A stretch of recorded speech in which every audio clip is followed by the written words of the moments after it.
The following Appalachian Mountains horror stories are real, disturbing, and should be used as warnings. The names and locations have been altered to protect the individuals involved. Viewer discretion is advised.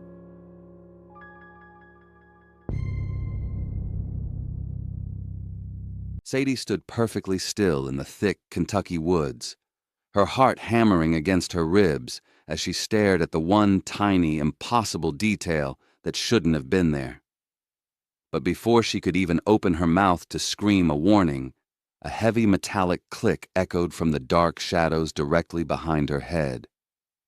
In that second, a boring Saturday in the mountains turned into a terrifying nightmare that neither of them would ever forget. This happened exactly 1 year ago. Sadie and Chloe had been best friends and expert backpacking partners for 17 years. They grew up together in the flat suburbs of Ohio, totally opposite in every way.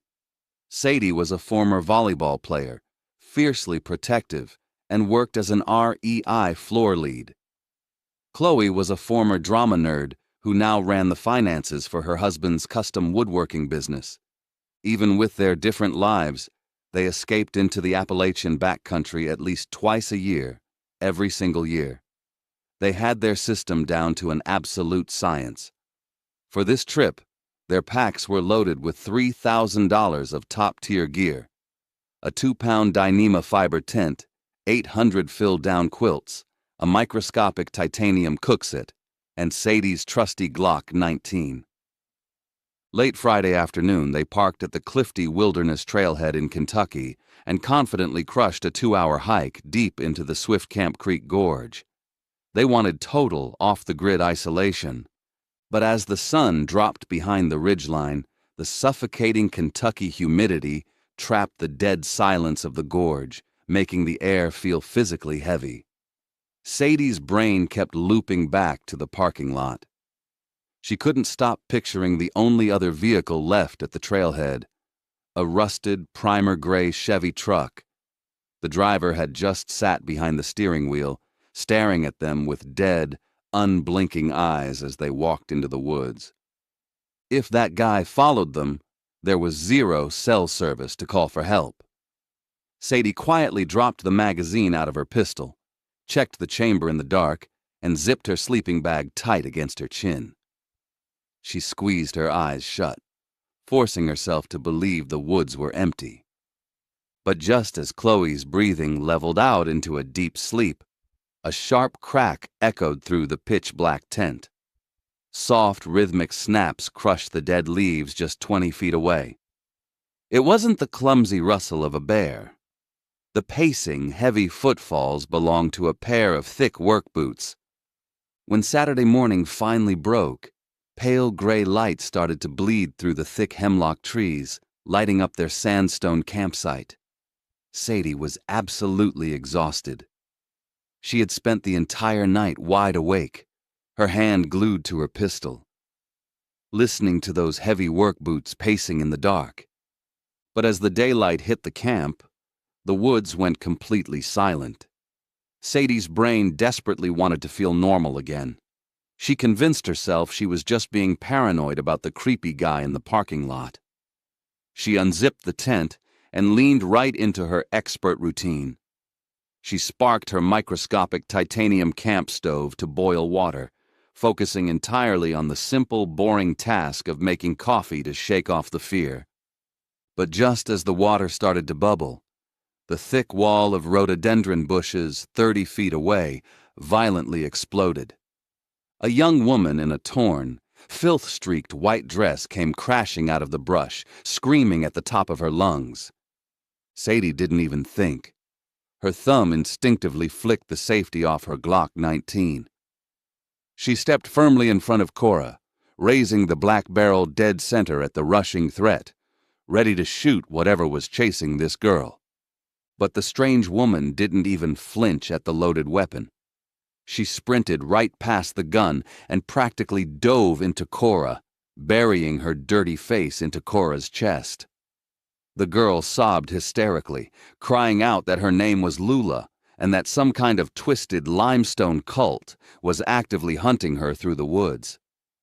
Cora, completely driven by her maternal instincts, wrapped her arms around the trembling girl to protect her. Sadie kept her gun raised at the dark tree line. Her heart was hammering aggressively against her ribs, her analytical brain screaming that something was deeply wrong with this entire setup. Sadie quickly lowered her eyes to scan the crying girl for stab wounds or bleeding. But as Lula shifted her weight against Cora, the dirty fabric of her white dress pulled perfectly tight across her lower back. Right there, purposely hidden just beneath the thin cotton, Sadie clearly saw the hard, unmistakable outline of a heavy, rectangular Motorola tactical radio clipped to the girl's waistband. Sadie's mind was screaming at her to draw the gun and confront the girl right then and there. But she had no idea who was listening on the other end of that hidden radio. If she panicked and confronted Lula now, she might spring a trap before they had any chance to escape. So, Sadie forced a calm voice, trying to guide Cora and Lula back toward the main populated hiking trail. But Lula violently refused. She dug her bare heels into the dirt, aggressively pointing toward a dense, overgrown logging road, insisting she had just seen a park ranger parked over the ridge. Cora, completely oblivious to the radio tucked in Lula's dress, grabbed the girl's hand and started walking fast toward the dirt road to find help. Sadie kept her hand firmly gripped on her hip holster, trailing just steps behind them, desperately hoping a real ranger was actually waiting.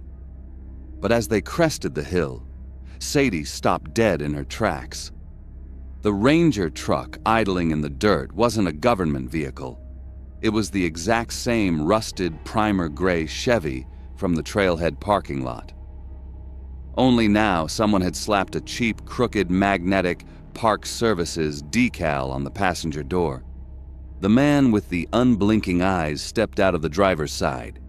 He was wearing a makeshift green uniform that didn't fit him right. He immediately launched into an overly rehearsed speech, warning them about local cult disappearances and urging all three of them to get into his truck cab for their own safety. Sadie's analytical brain instantly recognized the trap.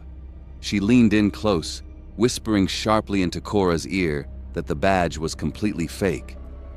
Sadie planted her heavy hiking boots firmly in the gravel and flat out refused to step toward the vehicle. The second she did that, the man's friendly park ranger smile totally vanished. He lunged forward with terrifying speed, clamping a vice-like grip onto Sadie's arm and violently snatched the Glock 19 right out of her hip holster. As the heavy black gun cleared the leather holster, the hysterical crying next to them abruptly stopped. Sadie turned her head. Lula wasn't trembling anymore. She just stood there, her posture perfectly straight, staring at Sadie with the completely bored, empty expression of a predator waiting for an execution. This is where things went from bad to absolutely terrifying. Sadie's mind went completely blank. The fake ranger had just violently snatched her heavy Glock out of its holster, and Lula was staring at her with the cold, dead eyes of a predator. Sadie's brain desperately tried to form a plan, knowing they were completely disarmed. But Cora suddenly realized the trap. She instinctively ripped the safety clip off her high-pressure bear spray and unleashed a massive, blinding orange cloud directly at the man's face. The fake ranger screamed in absolute agony. But instead of dropping the gun, he lunged blindly forward into the orange mist and clamped his heavy hand onto Cora's jacket. Cora screamed, violently thrashing to get away, and they both got completely tangled up in the burning pepper spray cloud. Then, the man did something completely unhinged. Weeping thick orange tears and entirely blind, he raised Sadie's Glock and just started pulling the trigger. Bang, bang, bang. Deafening gunshots echoed through the gorge as he fired randomly in every direction. Sadie's heart pounded against her ribs. She dove hard into the dirt, scrambling for cover behind the rusted rear tire of the truck so she wouldn't catch a stray bullet. But as the orange dust and mist swirled around the dirt road, Sadie saw something terrifying.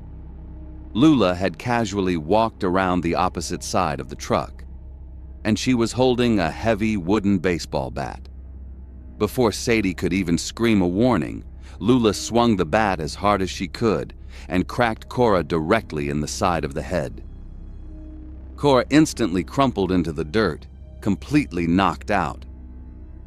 When the dust finally settled, the man hadn't shot anyone, but he was absolutely furious. Still holding his burning eyes with one hand, he pointed the gun right at Sadie's hiding spot. He viciously yelled at her to strip off all her clothes down to her underwear and lay flat on her stomach in the gravel, or he was going to execute her. Sadie's stomach violently twisted into a cold, heavy knot. A crushing wave of pure terror hit her. As she slowly stood up and reached for her jacket zipper, the horrifying realization set in. Oh my God, I am going to die right here on this dirt road. She looked over at Cora's motionless body lying in the dirt. Sadie thought that she would never see her best friend again. Their friendship that had lasted for 17 years was going to be over in a single second. She thought about never getting to play with Cora's children again, and the suffocating weight of that guilt made her lungs completely forget how to breathe. Knowing that fighting a loaded gun meant instant death, she slowly stripped off her gear and dropped face down onto the freezing, sharp gravel next to her unconscious friend. But as Sadie shivered in the dirt, completely stripped and defenseless, a new, sickening sound echoed from the truck, the heavy scrape of a rusted logging chain being dragged slowly across the metal tailgate. Sadie lay face down on the freezing gravel. The heavy scrape of the rusted logging chain got louder as the fake ranger, still coughing orange mist, dragged the iron links directly over Cora's unconscious body. Sadie's stomach instantly turned to ice. Her racing mind connected the horrifying dots. They weren't just stealing their gear.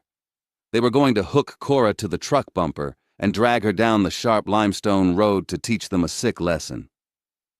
A crushing wave of helplessness hit Sadie. She was about to watch her best friend get brutally dragged to death, but she couldn't move a single muscle because the enraged man still held her loaded Glock. The man violently kicked Cora's legs together and wrapped the freezing chain tightly around her ankles. But right before he could secure the other end to the truck, Lula suddenly stood on her tiptoes. She spotted someone moving through the distant trees. Her dead-eyed expression vanished. She frantically grabbed the man's shoulder and yelled, "Never mind! We don't have time for that! Let's go! Let's go!" The fake ranger's face twisted into pure rage. He screamed, "Fa!" at the top of his lungs.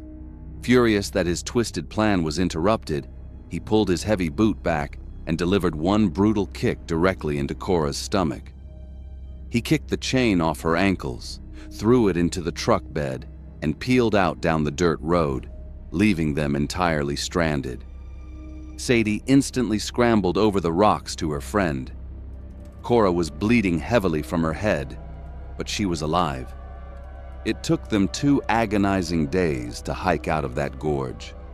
Every single step over the razor-sharp Appalachian flint shredded their bare feet, but pure adrenaline-fueled terror kept them moving until they finally flagged down a real state trooper. Both women survived, but they were deeply scarred. That 17-year backpacking tradition died on that dirt road. Neither of them ever stepped foot inside the tree line again. This is exactly why the deep woods are so deeply terrifying.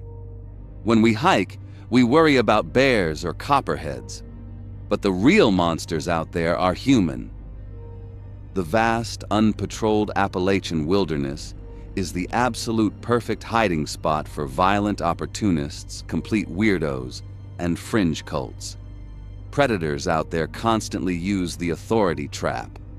They slap fake decals on trucks or wear surplus uniforms because they know your brain is strictly wired to trust authority figures when you are lost or scared. So, if you are ever hiking miles deep in the backcountry and a park ranger driving a primer gray truck pulls up and tells you to step inside his cab, trust your gut, keep your bear spray handy, and absolutely run the other direction.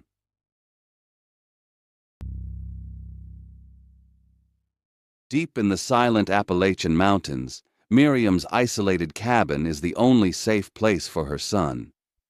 But when a strange deer appears at the tree line and refuses to move, she realizes the forest is hiding something that doesn't follow the laws of nature. Now, the isolation that once felt like a protective shield is starting to feel exactly like a cage. This happened a few months ago, deep in the thick, light-drinking hollows of the Appalachian Mountains. Miriam was a 47-year-old mother who worked from home, doing medical triage on her computer. Her main goal every single day was simple: finish her shift without any disruptions, while keeping her 23-year-old son, Harlan, completely peaceful. Harlan had severe autism, which meant his brain processed the world intensely. For him to feel safe, absolutely everything in his environment had to stay strictly the same. To keep his world perfectly balanced, Miriam kept lavender-scented oils running in a diffuser on her desk, and she hung bamboo wind chimes around the porch to create a steady, predictable background noise. Because of Harlan's need for strict routine, they rarely ever left their property. They were incredibly isolated, sitting at the dead end of a rough quarter-mile gravel driveway, with the nearest neighbor a solid 10-minute drive through the mountains. That afternoon, Harlan was sitting out in the yard, happily humming a low note while he meticulously lined up smooth river stones by their weight. Miriam was just wrapping up her final work emails, enjoying the completely normal, boring afternoon. But when she turned toward the window, a shape at the edge of the dark pine trees interrupted the view. A massive deer stood just past the tree line. If it wandered into the yard, it would shatter Harlan's routine. The animal remained completely frozen, its neck tilted at a painfully unnatural angle, staring directly at the cabin. It stayed locked in place, so the yard was safe. But a closer look through the glass revealed something deeply wrong. The deer wasn't just standing perfectly still. Its front hooves were hovering 2 inches off the dirt. The rest of Tuesday passed without incident, and Miriam forced herself to believe the hovering deer was just a trick of her tired eyes playing against the weird mountain shadows. The very next day, Wednesday, a massive thud violently rattled the back door frame. Did Harlan drop one of his heavier river stones against the wood? Miriam thought, her pulse immediately kicking up a notch.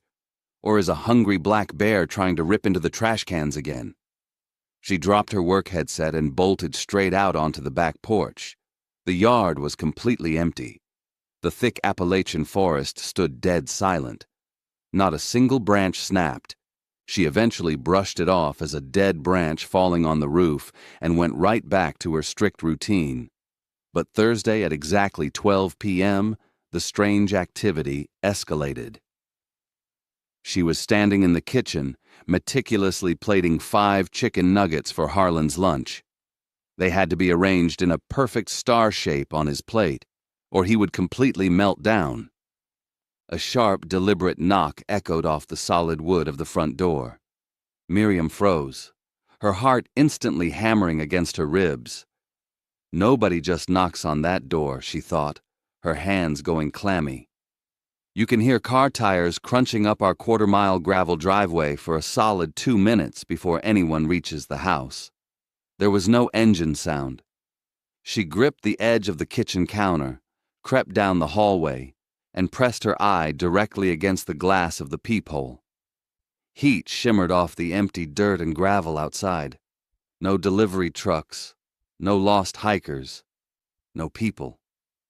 She slowly pulled the front door open. The porch was completely empty. She let out a long breath of relief, safe for the moment. But as she exhaled, a dark shape at the edge of the woods made her stomach drop all over again.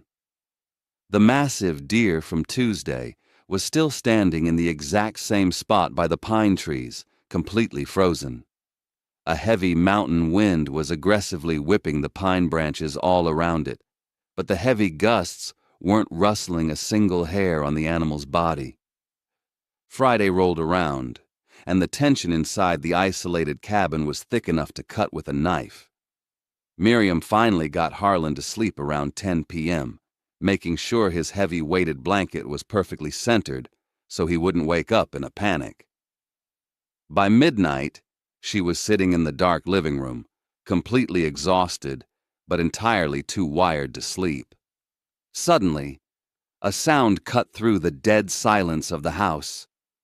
Tap, pause, tap, pause, tap. A slow, deliberate knocking struck the wooden frame of the screened-in back porch. Miriam's breath hitched, her heart instantly kicking hard against her ribs. Her mind raced, desperately troubleshooting the sound. Raccoons scratch at the mesh. They don't knock in a steady human rhythm. She snatched her phone off the coffee table and immediately pulled up the Ring camera app. The bright screen illuminated her face in the pitch-black room. She tapped the live feed for the back porch. The black and white night vision loaded, showing the entire enclosed space. It was completely empty. Not a single motion alert had been triggered all night. The camera showed nothing, so she should have felt safe. But she knew exactly what she just heard. She couldn't just sit there. She grabbed a heavy metal maglite flashlight off the kitchen counter, her knuckles turning stark white around the cold grip. She crept to the back of the house and shoved the inner door open. The porch floorboards groaned heavily under her feet. She swept the bright beam of the flashlight across the enclosed space, fully expecting the light to hit someone. It was totally empty, exactly like the camera feed showed. Her tense shoulders dropped an inch, a rush of temporary relief washing over her. But as she lowered the flashlight beam toward the floorboards, the bright circle of light caught something wet. Large, muddy, barefoot prints stained the pale wood. Water pooled in the heavy indentations, glistening in the dark. Miriam tracked the muddy trail with her light, her pulse hammering wildly in her ears. The footprints didn't lead back out the screen door toward the dark yard. Instead, the wet tracks moved across the porch and stopped dead at the solid exterior wall, directly under the window of Harlan's bedroom. Miriam didn't sleep a single wink Friday night. She spent all of Saturday aggressively scrubbing those muddy prints off the porch, her fear slowly hardening into raw, exhausted anger. By 10 p.m., she finally got Harlan settled into his bed. She sat in the dark living room, her jaw clenched tight. A barrage of rapid-fire knocks exploded against the living room window glass. Miriam didn't jump this time. Her blood ran hot. I am so done with whatever sick prank this is, she thought, her hands balling into tight fists. Nobody comes onto my property and messes with my son. She stomped toward the front door, fully prepared to throw it open and confront whoever was out there. But before she made it 3 steps, the exact same rapid pounding hammered violently against the heavy wood of the back door. 2 seconds later, it struck the thin glass of Harlan's bedroom window. A high-pitched, terrified scream ripped through the cabin. Harlan's perfectly balanced world was completely shattered. Miriam's anger instantly evaporated, replaced by a cold, sickening drop in her stomach. She sprinted down the narrow hall, grabbed Harlan by his shoulders, and shoved him into the windowless coat closet. She huddled in the dark with him, her hands shaking so violently she could barely unlock her phone to dial 911.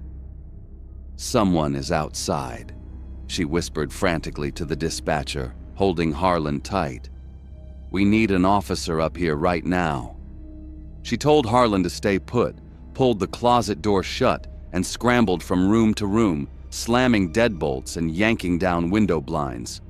She backed into the center of the living room, panting. The house was locked down. But just as she caught her breath, heavy, galloping thuds slammed across the roof shingles directly over her head. The sheer weight of the impacts made the metal blades of the ceiling fan quiver violently. A black bear clomps, it doesn't gallop like an enormous horse.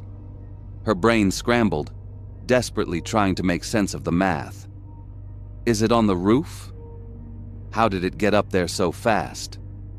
She crept to the living room window and peeled back a tiny half-inch sliver of the curtain. The yard was totally empty, but out by the tree line, the massive deer from Tuesday was standing perfectly still, staring at the house. Miriam completely froze. The air trapped in her lungs turned to ice, and the blood drained from her face. She couldn't breathe.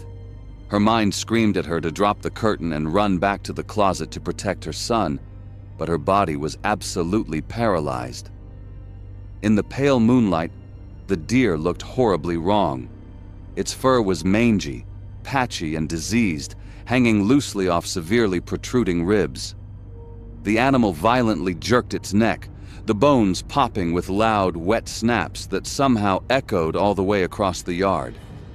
Suddenly, a faint, rhythmic flashing of red and blue light cut through the dark woods, far down at the bottom of their quarter-mile gravel driveway. The police were finally arriving. The creature noticed the lights immediately.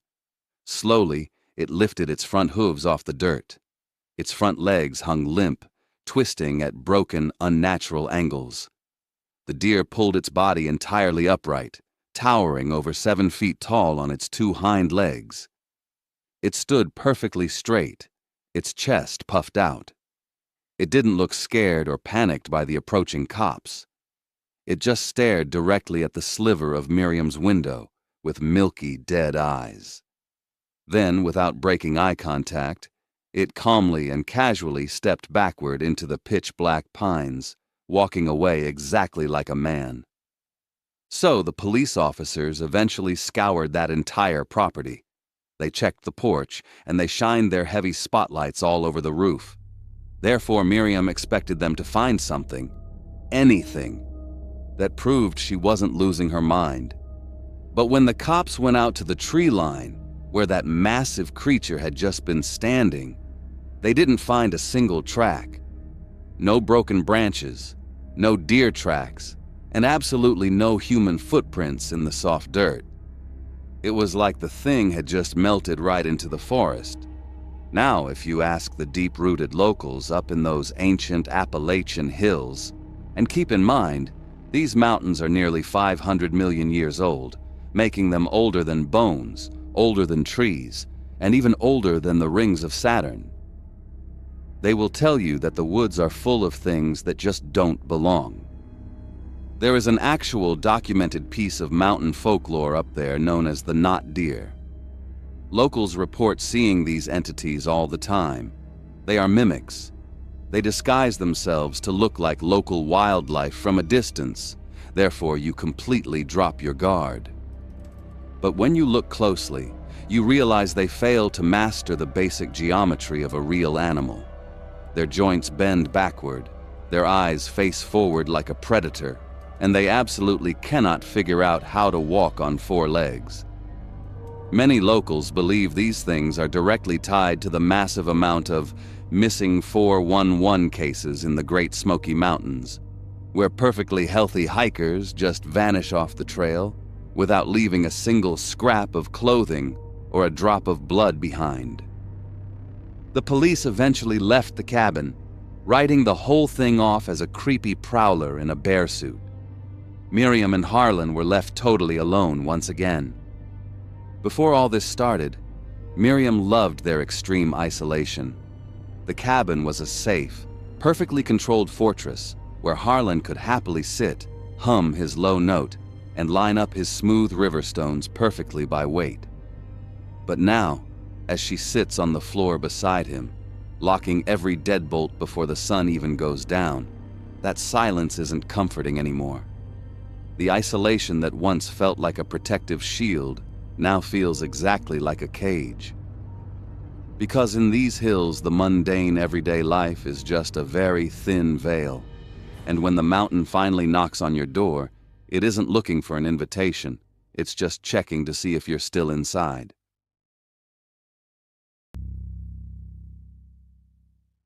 In the Clinch Mountains, Dr. Aris was famous for miracles. Patients on their deathbeds would suddenly sit up, full of life, just before passing away. But when a young nurse named Abigail started looking into the doctor's late-night visits, she realized these weren't miracles at all. They were a terrifying sign that someone they trusted was hiding a very dark secret. This happened almost a year ago. If you've never been to the Clinch Mountains in Appalachia, you have to understand how intensely isolated it gets. The mountains are so steep and tightly packed together that some cabins down in the valleys, the hollows, only get direct sunlight for a few hours a day. Abigail lived in one of these leaning, shadowed cabins. At 29 years old, her spine already ached like she was 60. She spent her days rotating her father, Virgil, every 4 hours to keep the bedsores away. He suffered from severe multiple sclerosis, a disease that slowly attacks the nervous system, leaving him mostly paralyzed and weak. Abigail had one single goal in life: keep Virgil comfortable, happy, and safe in his own home for whatever time he had left. The alternative was sending him away to the underfunded state-run memory ward, the exact same cold, miserable facility where her mother had died a few years prior. Abigail swore she would break her own back before she let them take Virgil. Because of this, she relied entirely on Dr. Aris. The dirt mountain roads outside were actively washing out into jagged mudslides from days of heavy rain, completely cutting them off from town. Without the doctor's charity house calls, Virgil would have zero medical care. Right now, Abigail stood at the kitchen sink, gray water twisting out of a warm washcloth and splashing against the aluminum. In the next room, Dr. Aris leaned over Virgil's bed, tucked a heavy quilt tight around the frail man's chest, and whispered, "You're a good man, Virgil." Virgil beamed, a rare spark of life in his eyes, as he squeezed the doctor's hand. But then, Dr. Aris stood up and turned his back to the bed so Virgil couldn't see his face. The warm, folksy smile instantly evaporated. He locked eyes with Abigail across the room, and his gaze was completely dead. A cold spike of adrenaline slammed into the base of Abigail's spine. "Why is he looking at me like that?" she thought, her hands freezing on the wet rag. That isn't a doctor looking at a caregiver. The icy, hollow stare belonged to a predator sizing up an obstacle. Her stomach dropped, a sickening metallic taste flooding her mouth. A terrifying new reality snapped into focus. Dr. Aris wasn't here to keep her father alive, and whatever the doctor was actually planning to do tonight, Abigail was standing right in his way. Later that week, Abigail was doing her rounds at another hollow, visiting an elderly hospice patient named Mrs. Gable. For a decade, the old woman had been practically unresponsive. But today, Mrs. Gable sat straight up in her hospice bed, her eyes crystal clear for the first time in 10 years. She smiled warmly, excitedly describing the bright pink peonies she planned to plant as soon as the spring thaw arrived. Abigail quickly jotted down notes in her medical chart. This is a miracle, she thought, documenting the miraculous lucidity. Her heart absolutely soared for the sweet woman who had finally remembered her own name. Therefore, Abigail left that evening feeling hopeful. But when she returned the next morning at 6 a.m., the cabin was dead silent. Mrs. Gable was found completely cold. Those beautiful peonies she dreamt of were never going to touch the soil. A heavy, sickening knot immediately twisted in Abigail's stomach. End-stage patients don't just spring to life and then vanish overnight, she thought. She ripped open her leather binder and furiously checked the recent patient logs. Her finger traced down the columns, and the blood drained from her face. This marked the fourth unexpected death of a lively, recovering patient in just 3 months. In end-stage care, that was a statistical impossibility. Abigail stepped out onto the damp porch, her lungs tight. A neighbor walking his dog paused by the fence and casually mentioned how nice it was that Dr. Arris had made a midnight kindness call right before Mrs. Gable passed. A cold spike of adrenaline slammed into Abigail's spine. Dr. Arris had explicitly told her he was locked in the town clinic all night. A few days later, Abigail drove her beat-up sedan out to check on Mr. Henderson. His cabin sat way up on a steep rocky ridge where the dark pine trees actually grew at jagged, sickening angles. They leaned heavily over the rusty tin roof like they were trying to crush the house. Inside, however, the mood was incredibly light. Mr. Henderson sat deep in his worn recliner, laughing out loud as he showed Abigail a stack of faded photographs from his old woodworking days. Thank goodness, Abigail thought, finally letting her tight shoulders drop. At least someone is actually getting better. But then the heavy metallic thud of a truck door echoed through the valley. Heavy boots stomped up the wooden porch steps, and Dr. Arris pushed through the front door. Abigail immediately stepped forward to hand him the morning vitals chart. He didn't thank her. He snatched the plastic clipboard right out of her hands. His warm, friendly mountain drawl was completely gone. "You need to leave, Abigail," he growled, his voice dropping into a jagged, nasty rasp. "You're new. You don't know how things run around here." He stepped aggressively into her personal space. His eyes were as cold as frozen creek water, and he physically shifted his broad shoulders to block her from getting anywhere near the old man. A loud warning siren went off in Abigail's brain. Why is he forcing me out of a routine checkup? What is he about to do? She slowly backed away toward the door, her heart hammering against her ribs. But as she retreated, she glanced past the doctor's shoulder. Mr. Henderson wasn't laughing anymore. He was staring down at a blank white document Dr. Arris had just pulled from his leather bag, and the old man's face was locked in pure, paralyzed terror. The very next morning, Abigail drove her beat-up sedan back up the mountain to Mr. Henderson's place. She hadn't slept a wink. Her stomach was tied in absolute knots over the terrifying, dead-eyed look the doctor had given her the day before. She parked in the muddy driveway, grabbed her medical bag, and stepped out into the freezing morning air, determined to check on the old man.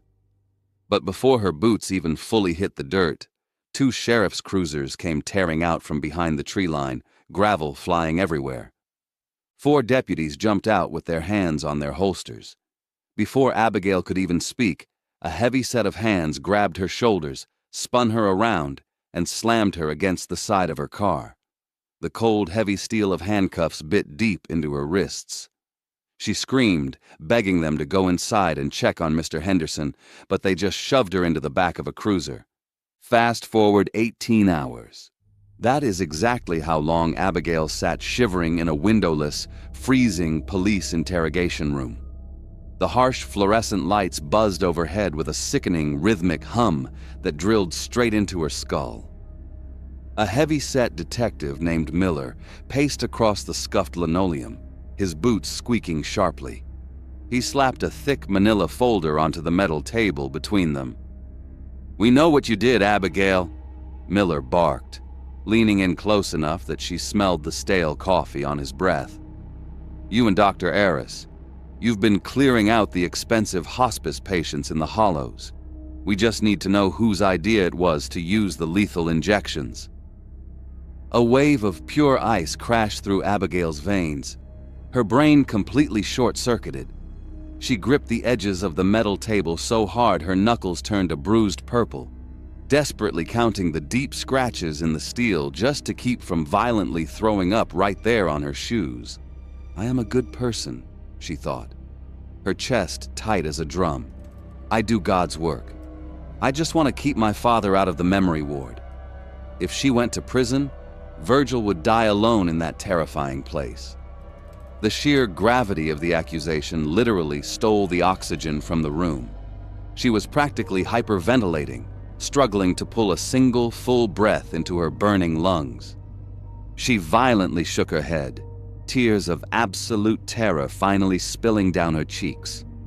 She forced the words past the acid burning the back of her throat, explaining how she was already highly suspicious of him. She stammered out every single detail: the strange amber liquid, Mrs. Gable's unnatural burst of energy, and how Eris had aggressively forced her out of Mr. Henderson's house.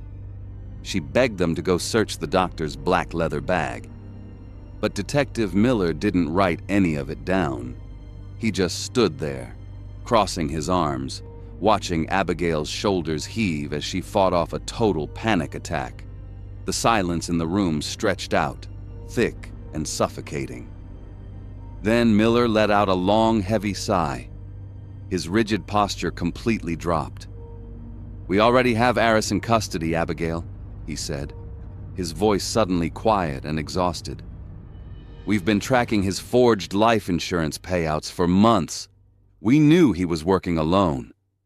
But we had to press you to the absolute breaking point to make absolutely sure you weren't his accomplice." 2 weeks later, the heavy mountain rain finally stopped, but the dark, suffocating gloom never really lifted from the cabin. Abigail stood beside Virgil's bed, gently rolling her father onto his side to check for bed sores. His multiple sclerosis hadn't changed.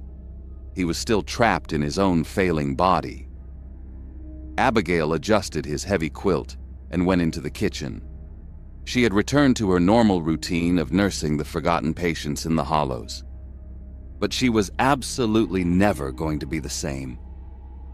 She sat down at the scarred wooden table and wrapped her hands around a hot mug of coffee. Her mind uncontrollably drifted back to 5 years ago. Back then, she had packed her bags and left these isolated mountains to go away to college. She wanted a different life. But while she was away studying, her mother's dementia had violently worsened. Her parents couldn't cope alone, so her mother was sent away to that cold, state-run memory ward, where she died just a few months later. A crushing weight of regret pressed down on Abigail's chest. She had moved back home immediately after the funeral. She was practically a new nurse on these mountain routes, taking the job purely so she could stay home, spend time with her dad, and make sure he never ended up in that horrible facility. She thought she had finally saved him from the darkness, but as she stared down into her black coffee, a brand new, sickening realization clicked into place. Dr. Eris didn't just move here recently, she thought, the blood completely draining from her face. He has been our family physician for decades. A freezing sweat broke out across the back of her neck. She remembered how incredibly fast her mother had declined right before she was sent away. She remembered how the doctor had been the one to sign the transfer papers, claiming there was no other option. Her stomach twisted into violent, agonizing knots. Should I have ever left for college? Her hands started shaking so badly the hot coffee sloshed over the rim of the mug, burning her knuckles. She would never have any actual proof.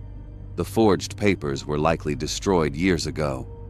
But as she looked across the room at her frail father, she was forced to live with a terrifying, permanent question echoing in her skull. Had the beloved town doctor murdered her mother while she was hundreds of miles away?